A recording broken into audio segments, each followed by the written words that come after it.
Hello everybody, Kaiser again. Today, which is actually the same day as the last video, we will be painting the bricks. Again, this video is totally unscripted. This is filmed on an iPhone SE, so the quality is probably bad. Yeah. So, first step is, with painting these things, is you got to put down your base color. For me, I like to use apple barrel granite gray. Now, as you can see, I've done all of the bricks since the last video. It doesn't take that long. But to keep the other videos short, I did it off camera. Now, the plate's my palette, by the way, where I'm going to be mixing the paint and putting it on the brush and everything. I got a cup of water to clear the brush. You know, don't want to mix too much paint together. And yeah, if you see that I'm sweating and hot, it's because my shed in which I'm recording this video has no air conditioning. It's got insulation, but only on the roof. No air conditioning. Anyway, to the modeling stuff. Now, I did say last video that I was planning on building something out of these foam bricks. I do not know what I'm going to build. It might be might be another water tank. It might be something else. Who knows? I do in fact have a large tank that I could use, but I'd have to make another end for it out of milliput or something like that. Anyway, enough talking. Let's get to painting.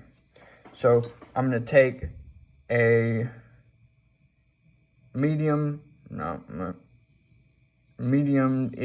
brush like this. Doesn't have to be anything expensive. Can be the cheap ones you get off wherever, you know, hobby store, eBay, wherever.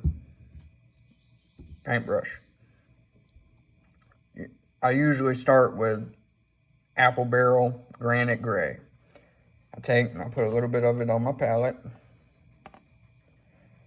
Maybe there's a little bit too much, but I can get that for 50 cents a bottle at Walmart. So it ain't too much. Now, I'm going to take and I'm going to brush it on. Just don't have to get it in all the cracks and crevices or anything. Just, you know, if you have a big crack like that one, get it, put some in there. But just brush it on.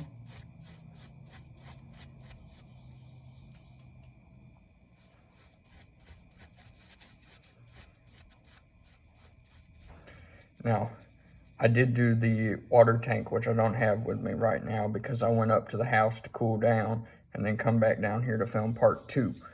Part 2 will not be uploaded on the same day, or it won't release on the same day.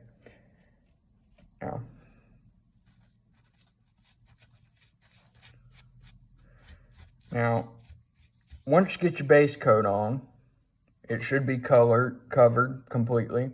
You should have no blue foam showing through the front face. The blue foam that you're seeing is actually the top because this is not perfectly squared. It's just a scrap piece of foam. Anyway, we now let this dry. This is fast drying paint.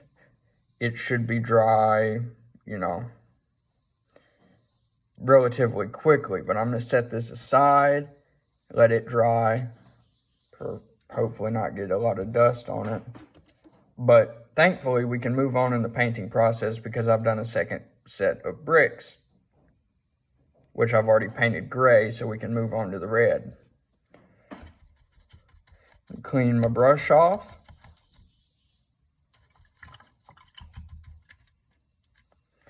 Dry it a little. and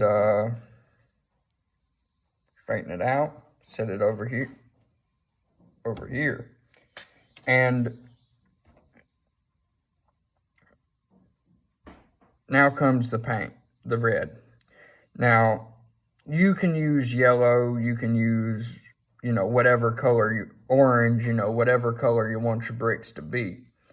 I'm using red because that's a classic color. So the thing about this is all red's different. Like, I'm sure you can get apple barrel red paint that's the perfect color, but I don't have red paint or like already made red paint. So I'm going to be mixing these two together. The ratio I use is 2 parts red to every 1 part black. Now, you don't want a lot of black because black goes a long way when it comes to color. That came out wrong. Paint, it goes a long way when it comes to paint because you put a little black in your paint and it'll turn dark real quick. It'll go from being regular red, fire truck red, or apple red like this to like, well, I guess almost black. If you can hear that noise, that's it's not rain, that's something falling out of a tree and hitting the roof. Anyway, paint. So I'm going to take my red paint and I'm going to do 2 drops, 1, 2, and I'm going to do 1 drop of black paint. 1. Might need to change that ratio, but it might be a little too dark. I never measure anything unless it's paint. But I got a little rail here that I'm going to use as a stirrer stick and mix this color together. Yeah, that's too much black. It just comes out looking like dark gray. So what I'm going to do is I'm going to add more red. Maybe 1 more drop. There we go. Now, you might want a different shade of red for your bricks. For me, I want mine to be a little dark. Now, it'll dry a shade lighter when you actually put it on the bricks. But it needs a little bit more red. Maybe 2 more. Yeah, that ought to do it. Squeezed a little too hard and a little too much came out.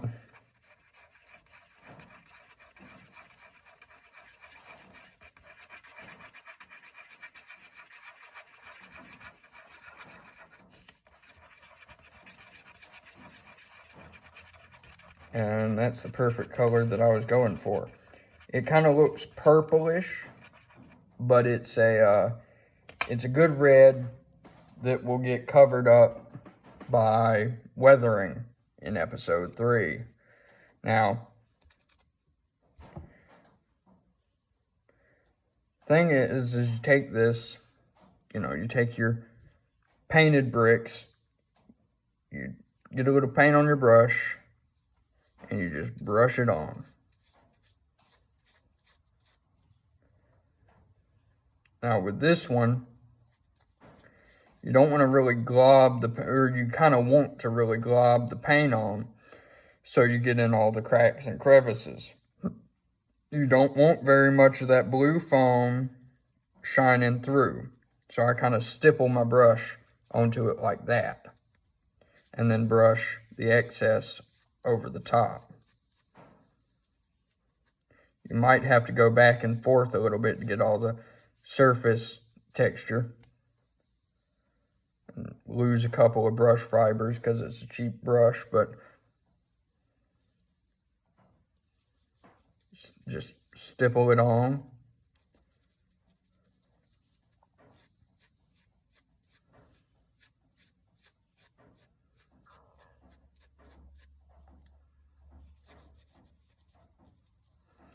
Now, to get in really in those tight spaces, you're going to take a smaller brush. Take, for instance, this brush, get a little paint on there, and then go in between the bricks.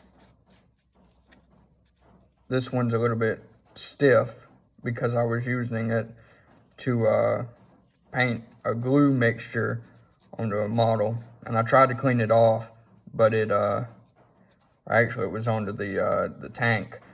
So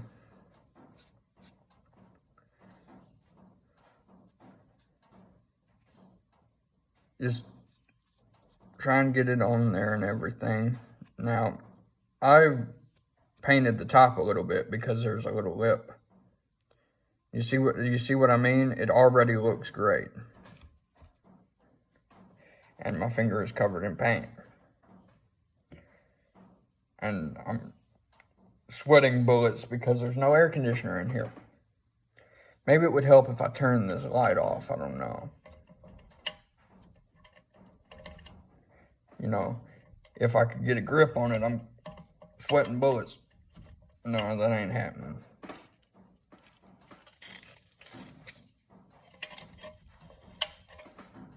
No, it's too dark then. Anyway, we must let this paint dry. Then we'll come back once this paint is dried and we'll do part 3, which will be weathering it to look like, well, bricks or dirty bricks or, you know, whatever. I might have a part 1.5 or 2.5 that shows how to dry brush and that sort of thing. Or maybe that'll be in the weathering episode because that is technically weathering. Anyway, that's all for this video. Kaiser signing off.